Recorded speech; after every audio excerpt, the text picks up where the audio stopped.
Hey there, welcome back to SAP with Veena. In continuation of the storage bin structure, what we studied in our previous video, I just want to brief you on the goods receipt process, what would happen in concern with the WM activities. So whatever the goods receipt and goods issue postings that we are going to post in inventory management would trigger follow-on process in WM as well. So in inventory management, moment types play a significant role in controlling the goods receipt or goods issue activities. And for every goods movement activity, what we're going to post in inventory management, say, for example, goods receipt with reference to a purchase order.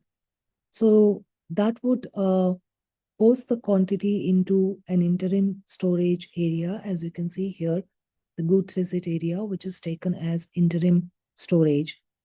And the final output is that we need to see that the material is posted into WM stock.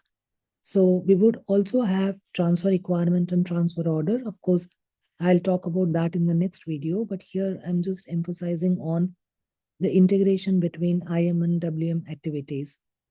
So further to this, actually, we need to have the integration between these two movement types. So for that, we would be having the IM movement types. So as you can see here, the inventory management movement types, which would be connected with the WM movement types through reference movement types. Okay. So now reference movement type, if at all, suppose you don't want a certain IM activity not to be affected in warehouse management. So for those particular movement types, we can assign reference movement type 999, which indicates that you wouldn't have any kind of consequences of that particular transaction in SAP activities pertaining to warehouse management. So here, let me go to the SAP screen to just show you like where the movement types are integrated over here. So we go into SPRO. Here we go into logistics execution.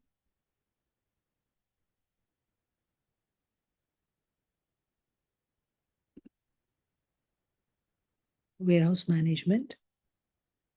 Then we go into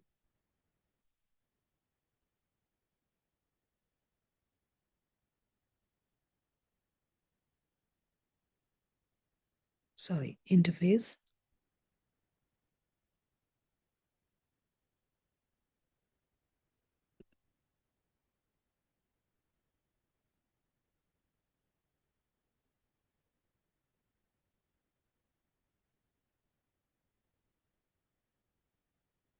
Here inventory management. Then here you go into defined moment types. And here you can see assign WM moment type references to IM moment types. So here you can see, like, for example, if I'm talking about 101 transaction, which is about GR for asset, if you don't want this to be impactive in warehouse management, you can specify the reference moment type as 999. So wherever you can see that we have reference moment of 999, that is signifying that these moment type transactions in IM will not have any impact in warehouse management. So you can see here, like we have all the moment types which are linked to the reference moment type in WM.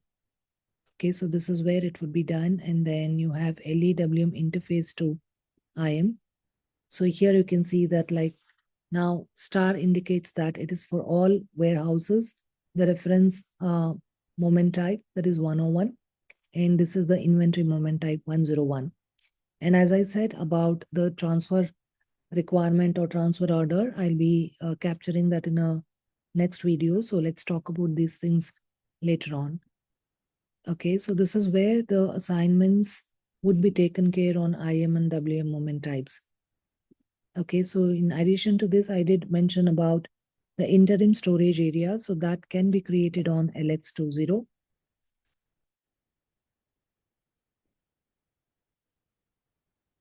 Okay, now suppose if you are picking your warehouse, I'm not sure if I've already created interim storage bins for my particular warehouse. Let me try with this. Okay, it's not create. Okay, it says it exists.